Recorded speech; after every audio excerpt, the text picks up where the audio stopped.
একটা মানুষের জীবনে আনন্দ বিভিন্নভাবে আসতে পারে, বাট যদি বলা হয় স্কুল বা কলেজ ছুটি, তবে সেই দিনের মতো আনন্দ আর কোনোদিন পাওয়া যায় না। ওয়েলকাম ব্যাক ডেলি ব্লগ সিরিজে অন্য একটা মিনি ব্লগে। আজকে সকালে উঠে যখন ইনায়তের বাড়ি গেলাম তখন দেখলাম সে স্কুল থেকে চলে এসেছে এবং তার মা তাকে খাবার দিয়েছে, যে কারণে সকালে উঠে সে খাবার খেতে পারেনি।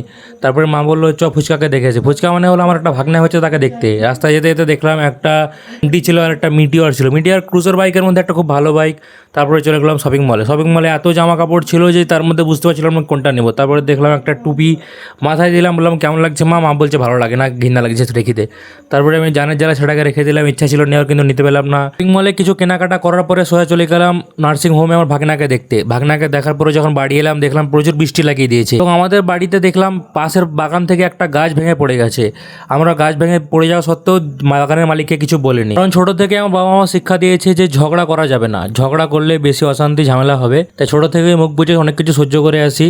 এটাই হয়তো মানুষ অ্যাডভান্টেজ নেয়। বাড়ি আসার পরে দেখলাম বাড়িতে তেঁতুল ছাড়ানো আছে, সেটাকে দেখে আমার মুখ থেকে জল পড়তে লাগলো। ভিডিও ছিল এত দূরই, ভালো লাগলে লাইক করো, সাবস্ক্রাইব করো। দেখা হচ্ছে অন্যান্য ভিডিওতে। বাই।